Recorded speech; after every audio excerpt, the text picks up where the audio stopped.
This podcast is brought to you by the Afterlife Conference that is going to be held in Orlando, Florida, November 1st through the 4th. We are also going to be live streaming this event, and this event is going to explore the world beyond death through instructional presentations, experiential workshops, and group processes that include hands-on instruction for out-of-body journeying, readings with mediums and intuitives, bereavement support, past life regression, sacred ceremonies and rituals, academic research and scientific investigation, multicultural perspective on death and beyond, and talking to children about death.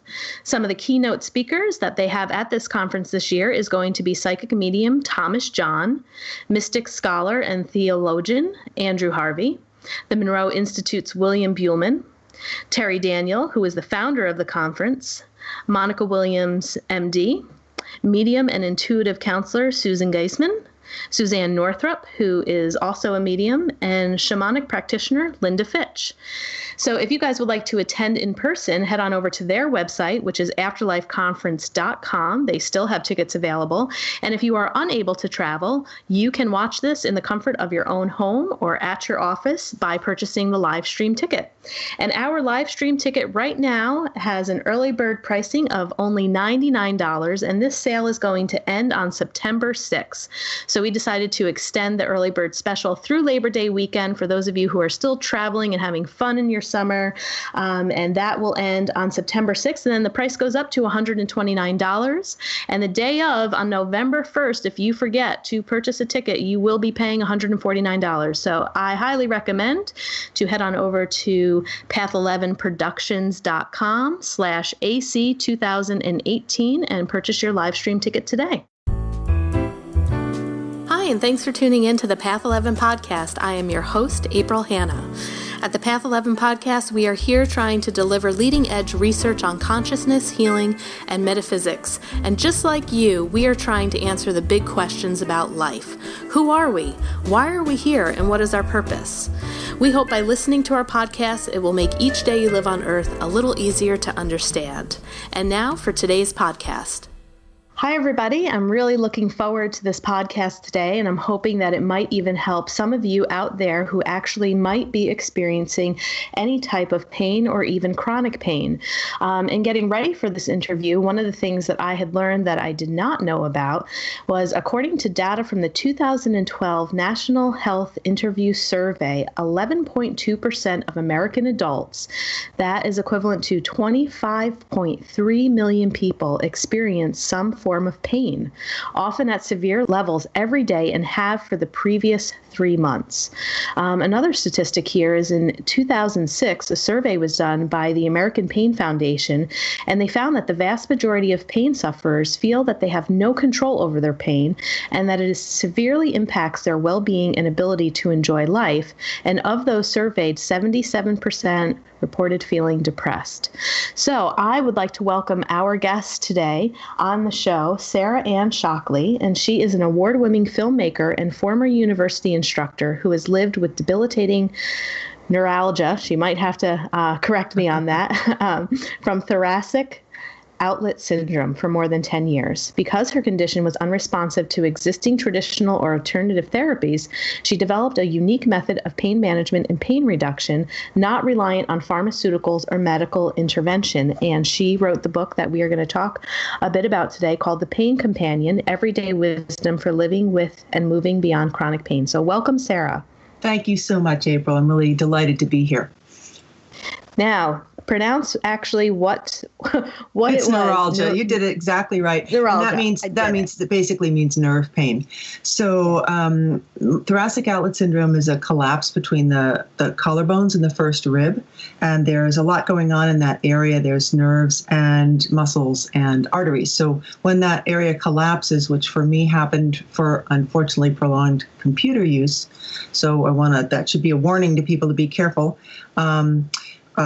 It squeezed all those things, squeezes nerves, squeezes veins and arteries and muscles. So it's very, very painful. It's very debilitating. And there's not a lot out there, particularly for the version I had, which was very severe. It was on both sides of my body, and it affected all those levels. Most people get a much lighter version than I had. So there wasn't much hope for me. The medications didn't work for me, nerve relieving medications, and the manipulations that we have, sometimes chiropractic type stuff, the physical therapy, that only made it worse in my case. So I was pretty much left to my own devices to try to sort out what to do. How do you live with that, and how do you get through that? Right. So would you mind sharing like some of the medications that you were actually on, just for people out there who may be in the same boat, different type of condition, but they're trying to treat this with some of these pharmaceuticals? Honestly, it was a long time ago because it's been 10 years. So I remember Neurontin, but I don't remember the other names of them. I remember they had lists. They were all nerve medications. They're pretty well known. I think I tried 3 or 4 of them. And I remember being in my car with my son, picking up one, and we opened the box, and that this long, like Jacob's ladder trail of paper fell out, and that was the list of side effects. It was in tiny, tiny, tiny writing. And he just sat there and said, "Mom, you're not going to take that, are you?"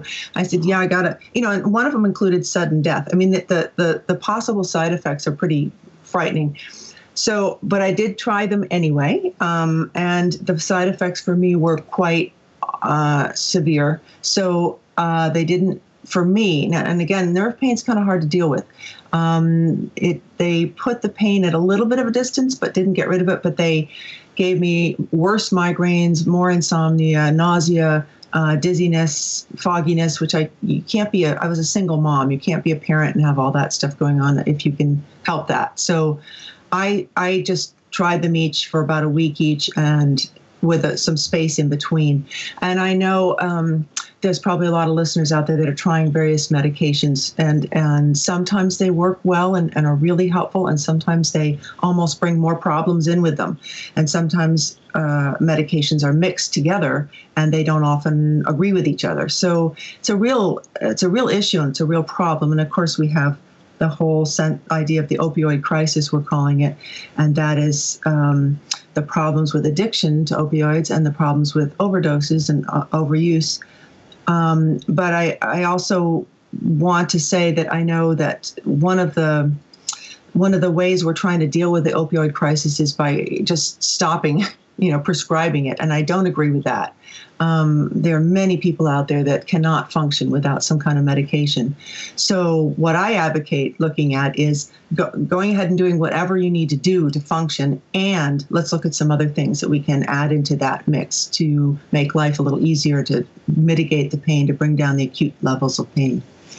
So when you kind of received the diagnosis and trying to treat it, can you talk a little bit about just how it, affected you on that emotional level? When I opened up the podcast, it was talking about how people can really begin to experience depression. Many times people's way of life needs to change, yes, or the things that they love to do, want to do, or have goals to aspire to, that kind of can stop in their tracks, and their life completely takes a different path. Yes, absolutely. In fact, for me, it felt like life stopped almost. It was almost overnight. I went from being very active, athletic. I used to do kung fu, and my son and I were swimming together, and we had just gotten our bikes fixed up to go for some long rides. He was 11 at the time. I used to love to backpack and hike and camp, and was a very active, athletic person, and went from that to basically complete stopping overnight.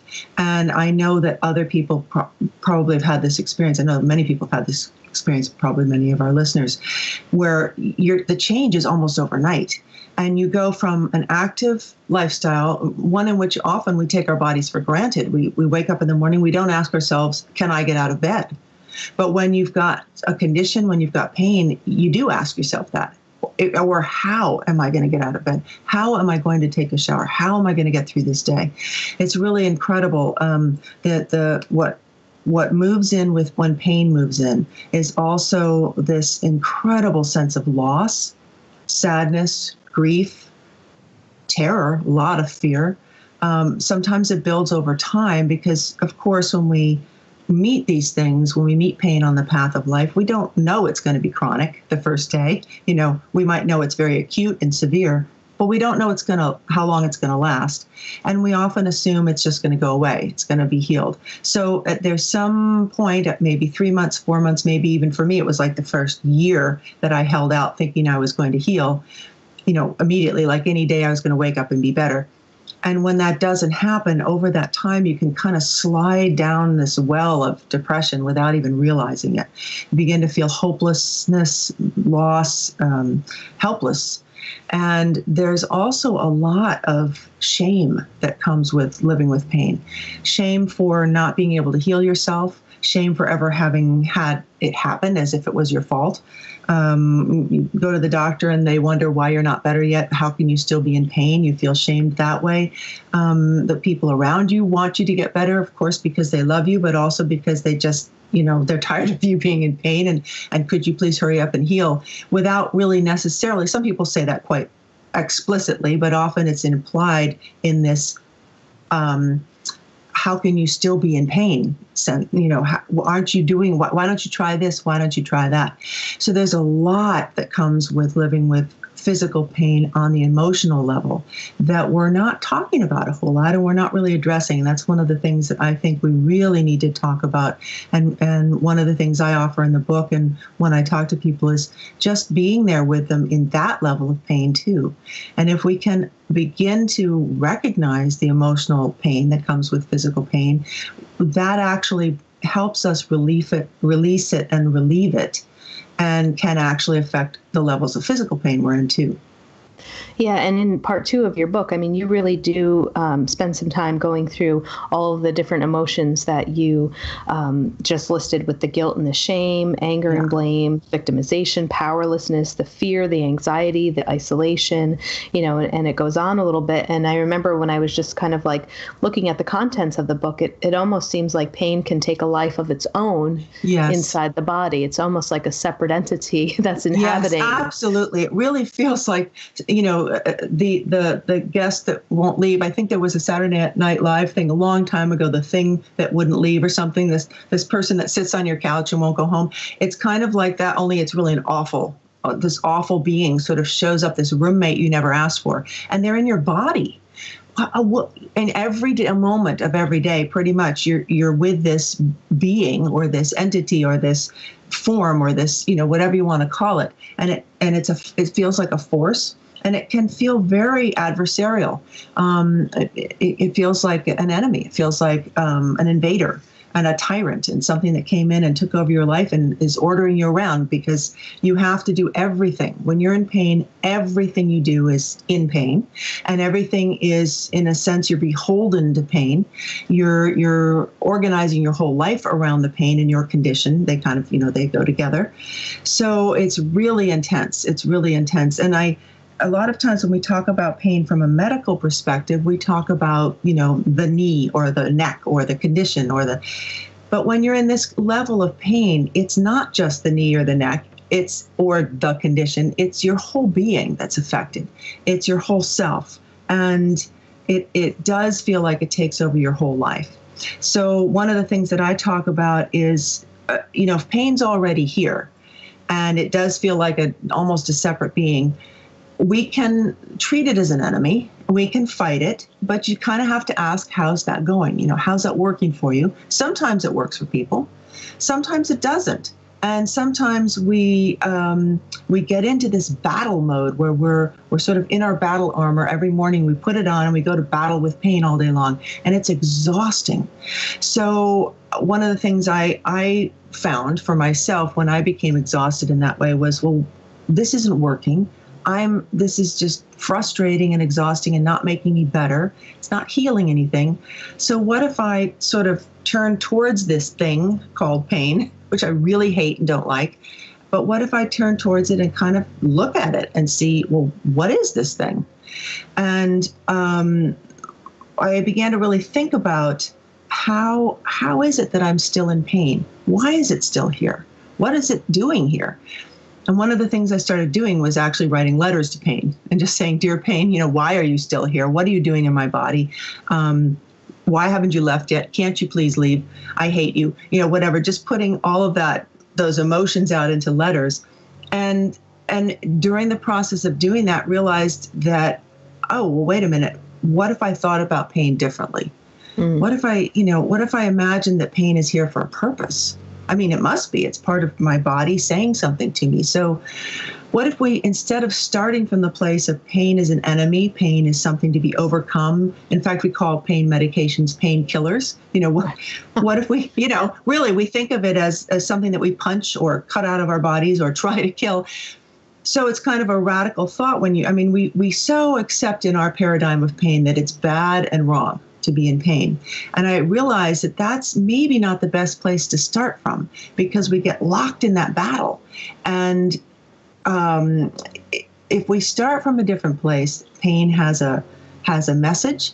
Pain is a signal from the body. Pain is, in fact, part of me trying to talk to me. I don't like it. It doesn't feel good. But there's a reason why it's sort of shouting in that way. There's a reason why it's, in a sense, it feels like it's screaming in your ear all the time. So instead of trying to drown it out or kill it or stop it, almost like a little kid that's pulling on your pant leg, instead of trying to brush them away or push them away or knock them away, maybe you stop and say, oh, you've got something to say to me.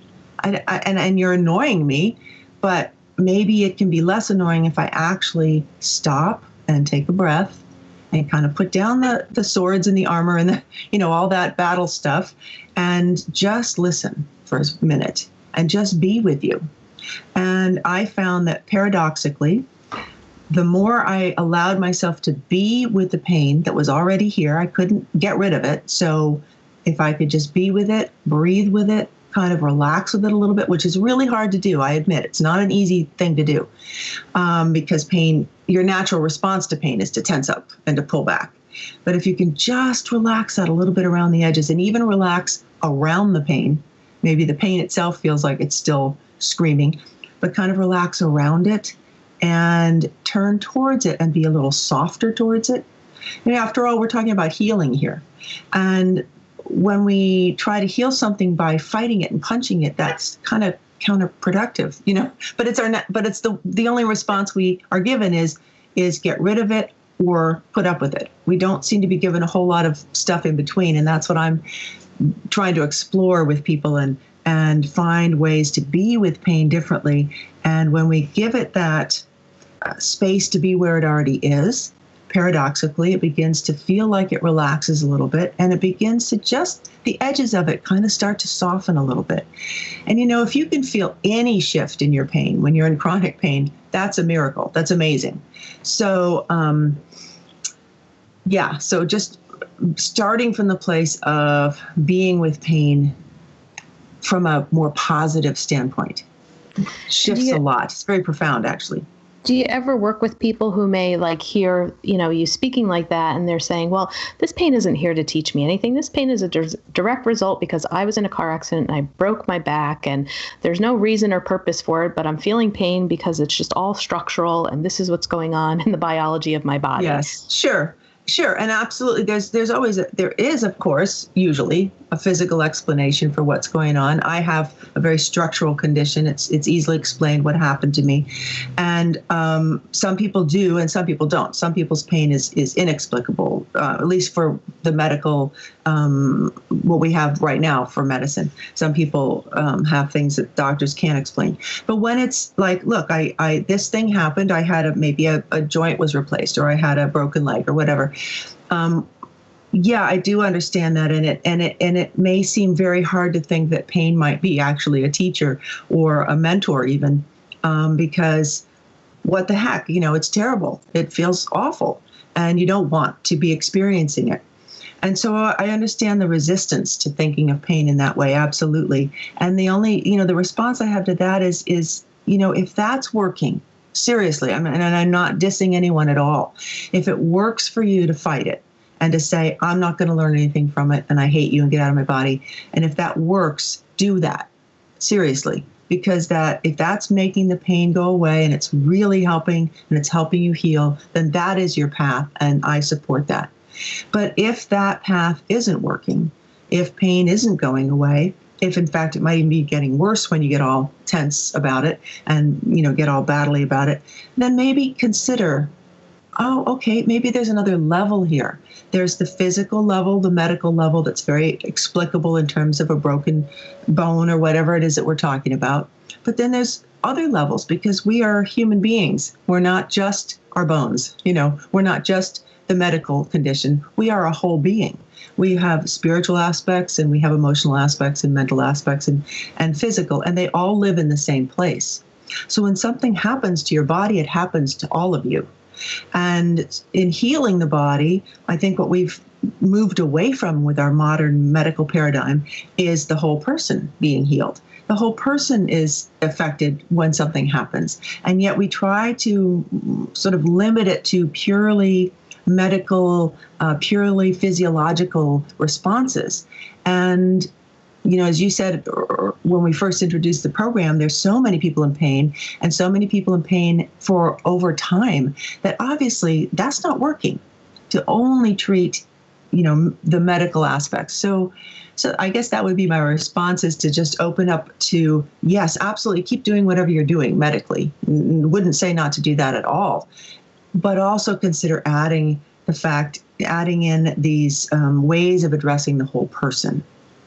Yeah, and if a person is willing to just consider something different, or, taking a look at maybe, a bigger picture of spirituality, like what if they wanted to maybe absorb that concept that maybe this is happening for a specific reason, or for their soul's purpose or evolution to grow, and look at that. And I know in part 3 of your book, you have a bunch of different meditative approaches to physical pain. So how you were beginning to touch on how this became more of like a physical journey into a spiritual journey when you showed up to your pain and began to actually commune with it and have a relationship with it and start to talk to it. So can you let our listeners know too about some of the meditative approaches, and also what happened to you on a spiritual level with this relationship with pain? Yeah, thank you. That's a big question. I'll see if I can do a good job with answering it. In terms of the meditative approaches, I started thinking, I couldn't do much physically with my condition. So I was left without a whole lot of those treatment modalities that a lot of people using, either alternative or the allopathic. None of them worked for me. They all made my condition worse. So I was left with just me. It was just me and my pain. And I thought, well, okay, let's try meditating. And I quickly found that meditating in the traditional sense, which is sitting with your back straight and doing some deep breathing, and you have a certain meditative posture, was extremely painful for me. I couldn't make my back do what it's supposed to do when you meditate. I couldn't sit in the cross-legged posture. I couldn't breathe deeply. And I couldn't sit in one position for very long without being in a lot of pain. So that sort of went out the window really quickly. And I thought, well, what am I going to do? I can't even meditate. But in doing that, in just trying it, I noticed that I couldn't breathe deeply. So that led me to notice how I was breathing.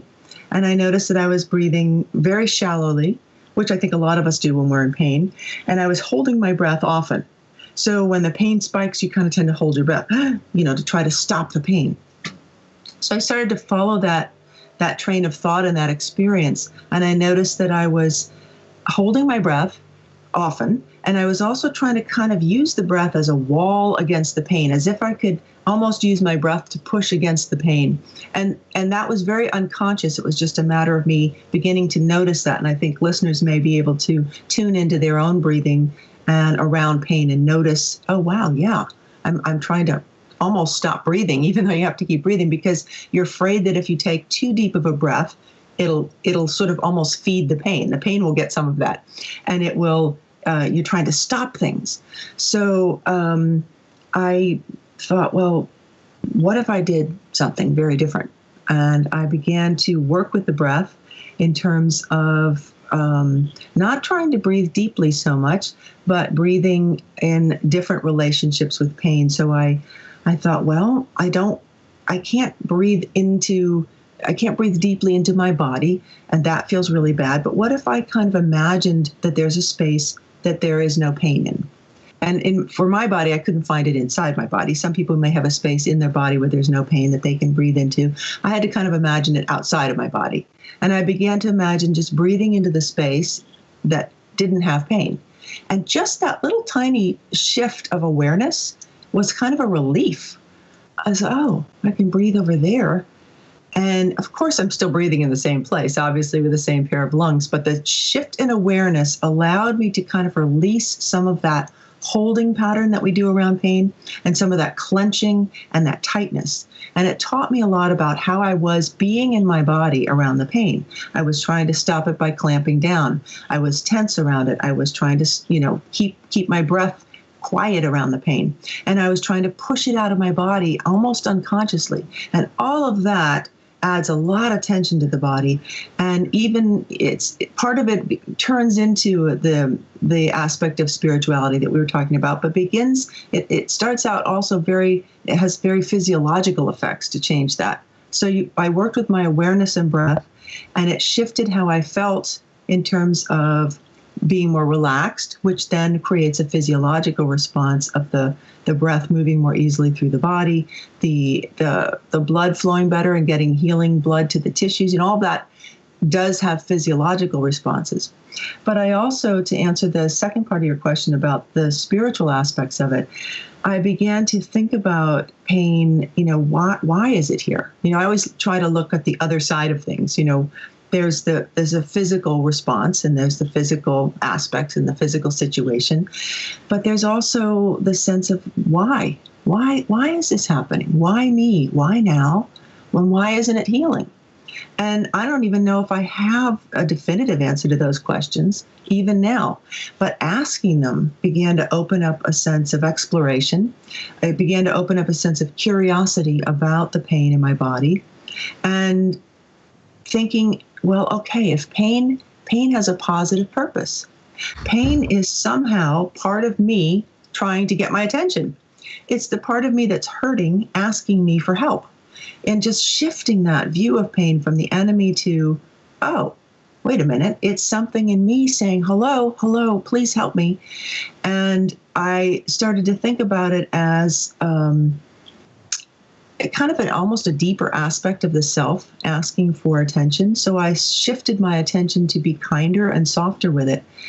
And that also, all of these processes that I'm talking about, what they do is they shift our relationship to pain, but they also teach us how to be different with ourselves. So part of the spiritual journey for me was coming to realize that the way I was with pain was the way I was with the part of me that was hurting, which was the way I was with myself, period. So that I learned a lot about moving from that kind of hypercritical stance towards myself and towards pain and towards the condition to be more accepting of it.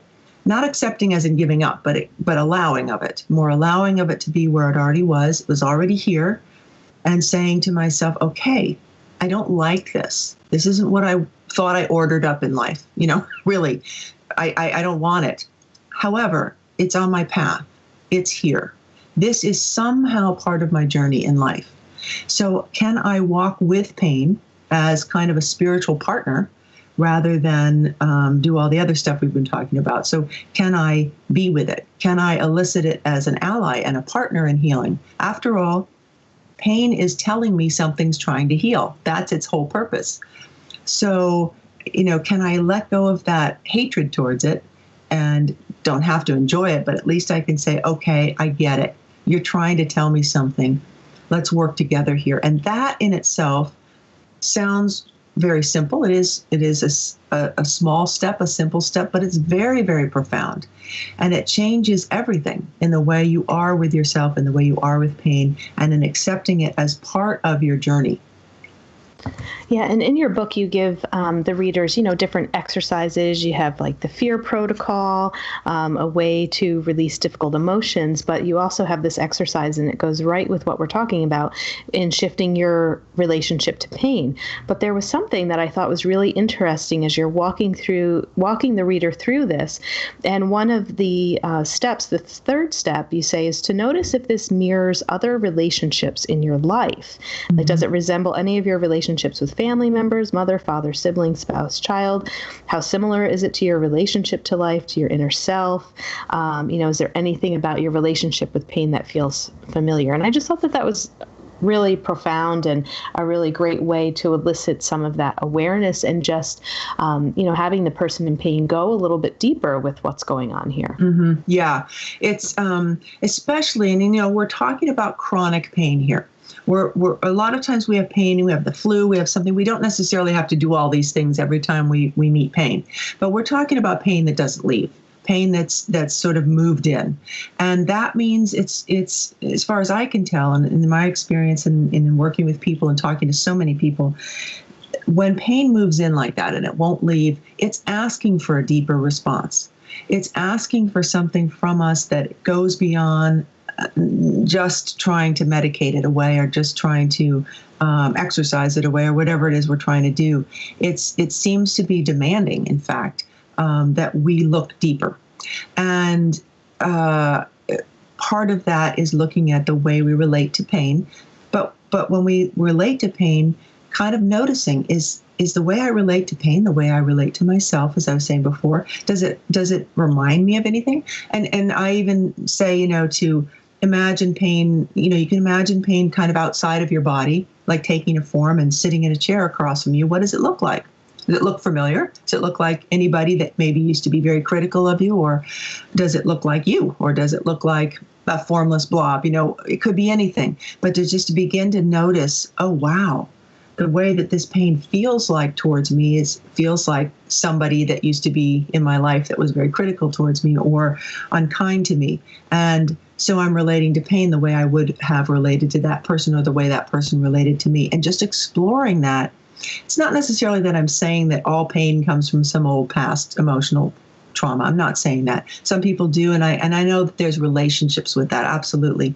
But I think it's a little oversimplistic to say that everything is quite that simply related. But to begin to explore that can really open up a releasing of that. So if we are responding to pain the way that we would have responded to somebody else, then we're not maybe moving forward. We're kind of stuck in that old paradigm, that old relationship, that old thing that never, maybe that never got healed, that relationship. So if we can recognize that, oh, well, maybe I don't want to be with pain the way I would have been with my father or my whatever it was, my great uncle Harry or whoever that was annoying and difficult or maybe abusive. And to just look at, okay, I'm going to let go of that and let pain be whatever it is here, and not have to necessarily respond to that in that way. Or maybe I need to heal that old relationship in order to move on. Yeah, and I'd like to go into the word chronic and chronic pain and play a little bit of devil's advocate. So maybe you'll play back with me. Okay. All right. So is there maybe something within our medical culture or coining chronic pain to begin to create a belief system that really does exist? And part of where I'm kind of going with this is, more recently I've been delving into more of the work of, what science is coming out with, the mind and how we can heal the body and epigenetics, the works of Bruce Lipton, Dawson Church, Joe Dispenza, and you can hear a lot of different types of what one might say spontaneous healings or miracles, but people really using the power of the mind and consciousness to rid themselves or to completely heal from whatever that issue is. So, when I see the word chronic, there's a part of me that says, that just seems too locked into me and my own belief system to say, but look at all of this here. So, do you believe, I don't know, maybe, what your belief system is, but is there any belief that if somebody is given a diagnosis of chronic pain, that maybe we don't even have to use that word, or could there be space to really believe that your body one day could be pain-free? Well, I totally hear what you're saying about that. And it's kind of like what I was talking about earlier when we talk about painkillers and just using those kinds of terms and shifting it. So, being pronounced that you now have chronic pain is in sense, can help lock it in place in the sense that, oh, now I'm going to have it forever. So I don't know what other word we would use or that there might be some other interim thing. So I hear what you're saying for sure about that we it's almost like a sentence, here's your life sentence. You have chronic pain. And on the other hand, it can be chronic. It can be something that lasts for a long time. And, I grew up pretty mystical. I've been doing metaphysical things since I can remember. So it was a shock to me and I spent a long time working with Native American shamans for about 10 years. I worked with Sufis for a long time in healing practices. I've studied Reiki. I've always been very healthy, health-minded, and athletic. I've done a lot of New Age meditations and manifestations and all these things. So I came into this extremely skilled in all these metaphysical techniques, and I was shocked that none of them helped my pain. It was like, what? And that led me to also sort of reevaluate, well, maybe some of us have a pain that comes that there's no way out but through. In other words, there isn't necessarily going to be the quick fix or the overnight miracle for some of us. I'm not saying it can't happen. I absolutely believe it can happen. And I've seen many things in my life when miraculous things have occurred. And I certainly believe in the power of visualization and prayer and all those things. And if they work, absolutely use them. But there are many, many, many people out there that those things are not working for. And it becomes very discouraging, and you begin to wonder, what's wrong with me? And this led me to explore more deeply, is pain sometimes part of our spiritual path? I've been walking the spiritual path on a very deep level for a very long time. So what does that mean when it's not a better than, or it's not that kind of thing. I'm not talking about that, but just that I've practiced these things for a really long time. So these ideas of working with metaphysical and spiritual responses were not new to me at all. And to be very puzzled by why they weren't working. And I really feel that sometimes some of us may have perhaps you might call it a contract, you might call it like a prior agreement to move through pain. I don't know. I can't really answer that question definitively. I'm still in the process of uncovering what my whole life is about, in my journey. Okay. I'm just on it, right? And later I can look back and go, oh, look at that. That makes sense now. But there's so many of us on this journey through pain and that are having difficulty, that are not able to simply complete it, like heal it. And we feel very bad about that. And one of the things I started thinking about was pain as an underworld journey. The old Greek myths, and many people have talked about the underworld journey as a metaphor for a spiritual journey and the dark night of the soul. And I thought about my pain journey as that, you're going deep, deep, deep, deep into pain, into this dark, dark, dark place. And when you're down there, you have to meet all these demons and kind of awful things. And you might be meeting things from your past, and you might be meeting parts of yourself you don't particularly like. And you have to kind of deal with all those things. And part of what pain does, and we were talking earlier about pain as a teacher, part of what it does is it brings you to the place where you have to see yourself more and more clearly to get through this.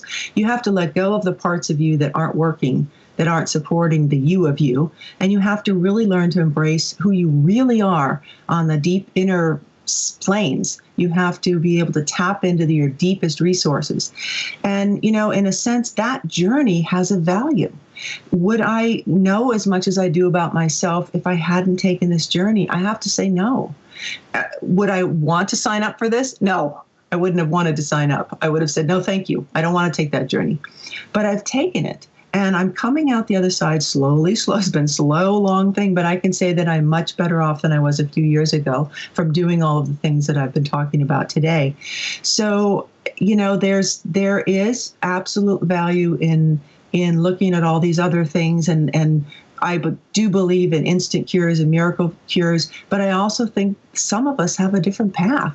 And sometimes the path is to go through it and to learn everything that you learn from sort of being down in that underworld. And then there's a point, and you kind of know it, where you just have to, they always say feeding your story, or I say feeding your story to the gods of the underworld, feeding your pain story. But, you give something to the gods of the underworld so you can come out again. And I think what we give up in order to come out is our victimization. We have to let go of the hopelessness. We have to let go of the story of woe, oh, why me? Just sometimes we just have to let go of the questions and begin to move out and just say, I'm leaving that here. I don't even necessarily have to know why this all happened. It happened.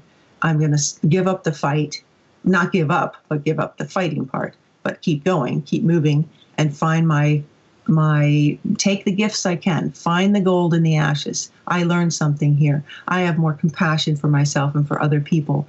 I am closer to the me of me than I've ever been before. I've learned how to be with myself in ways that I never could have before. I've learned to sit still, which I really didn't want to have to learn how to do. But, you learn to reprioritize everything. You learn what you value in life. And those are remarkable things, remarkable nuggets of wisdom that maybe I personally couldn't have gotten them any other way. Maybe this is just the only way I could have gotten these things for myself. I don't know. But that may be so. So I would never want to anyone who is in pain that feels like they can't get, they haven't gotten through it yet. I never want them to feel like they are a failure or have made a mistake or have done something wrong. Sometimes the pain is the path. Yeah. And so where are you today as far as like moving through your journey? You've found, some meditation techniques, way to be in relationship with the pain. And where are you overall? Like some good days, some bad days? Would you say the percentage of your pain and what you're able to do now has greatly reduced? Yeah. Yeah. Oh, absolutely. I would never be able to have had this conversation a couple of years ago. I mean, my brain would have fallen out. I mean, when you have when you have chronic pain, when you have really severe pain, you can't think very well. You can barely add 2 + 2. Like literally, there's a lot of brain things that happen that there's a lot of side effects of living with chronic pain that, really it's very difficult to have the energy even to have a conversation for more than a couple minutes. And I wouldn't have been able to sit this long in a chair. I would have had to get up and walk around every couple minutes. So yes, absolutely. Things have shifted for me. I'm not out of it yet. I'm still in pain pretty much all the time, but it's much more reduced. I sleep better. I used to sleep like maybe 40 minutes at a time for years. And I know a lot of people out there have the same thing. We're like zombies during the day because we have such incredible sleep deprivation. So that's been getting better. And I have to credit all of these things that we've been talking about. It's the only thing I had, so it's the only thing that's made a difference. And it's been remarkable, the difference that it's made. So, and it's taken time. It's taken years. It didn't happen overnight, and I'm still not out of it. I'm not, I'm still moving through it. But I feel that even the conversation we're having now, writing the book, somehow expressing the journey, for me, I feel was very healing. It was part of my healing process and still is. And I do advocate for people to find ways to express the pain they're in, the physical pain and the emotional pain. Write about it, dance it out if you're able to move that way, even in small movements. If you can do any kind of art, if you can find somebody who will listen to your story without trying to fix you. You got to tell them to please just listen and be with you. Somebody who can just hold the space for you. Because I discovered it'd been several years that I'd been in this, and I had never really told anyone how awful it was. And I found one of my friends to begin to tell the full story to, and they were shocked and horrified, and because I didn't want to put that on anyone. But people want to be there with you. He was also grateful that I'd told him and honored. So I think expressing what we're going through is really important. And that's part of changing the pain paradigm that we live in. We're told, don't show your pain, don't talk about it, get out of it right away.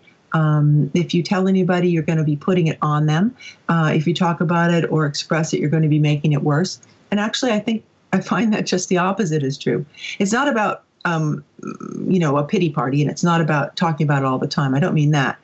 But finding constructive ways and creative ways to express it can be very, very healing. And I found that started to relieve me almost immediately. I just felt released. And that helped begin the healing process too.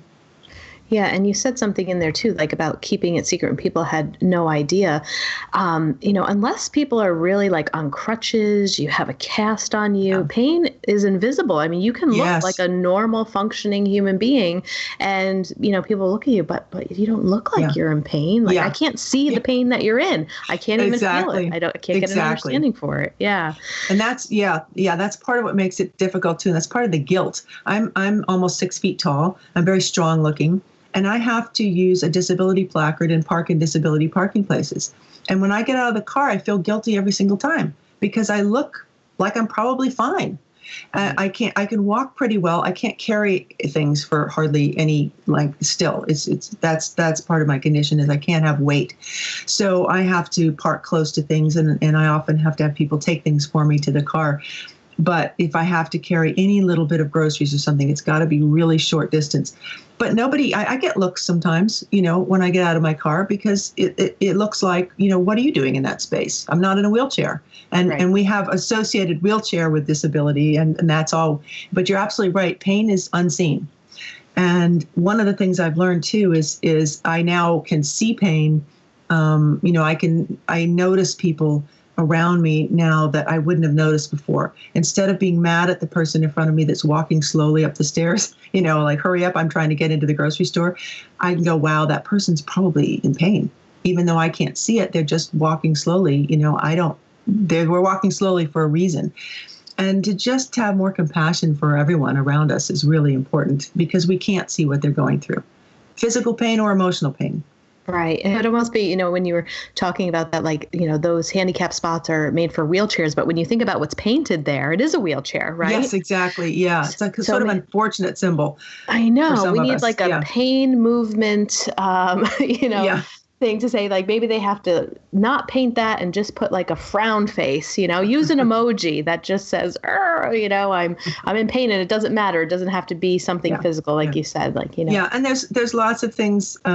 People are recovering from operations, surgery, and they might need a disability placard temporarily. And again, they may not look like anything's going on, but they might have to walk slowly or they're just in a lot of pain and they need to take care of themselves. So just being aware that, you don't get those placards on the internet. A doctor has to give them to you and they're not easy to get. So just to be kind to people, even if you can't see what's going on with them and just assume that they probably have a good reason for why they're using it.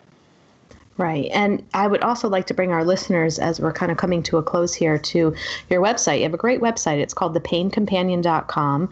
I mean, there's lots of information on here. So I'd like you to talk a little bit about what people can find if they go to your website. Yeah, thank you. So I have a blog that I put out. I write about living with pain. I kind of write a little bit philosophically and sometimes practically about, how to be with pain. How do we live with this thing that we're already in? And I also do I do some videos. I have a YouTube channel also called The Pain Companion, but you can get to that through my website too, where sometimes I talk about pain. Sometimes I make little 1-minute meditations with pictures and music and words for people that just help them kind of get through something. And I have resources on there and, free resources. So I know my fear protocols on there, and there's some PDFs you can download on how to talk to your practitioners about the pain you're in and how to talk to family and that kind of thing. So please visit. And I always love to hear from people. So there's a contact form on there too if you want to get in touch with me. I'm be delighted to interact. Great. Well, thank you, Sarah, so much for sharing your story with us. I am sure you're going to be impacting a large number of people, considering how many people statistically are in pain. This is a much needed book, and I really enjoyed our conversation. And for our listeners, again, the book is called The Pain Companion, Everyday Wisdom for Living with and Moving Beyond Chronic Pain with Sarah Ann Shockley. Thank you so much, Sarah. Thank you, April. I really enjoyed it. Thanks so much. If you want more information about our films, visit our website, path11productions.com, to purchase DVDs or to rent and stream each film.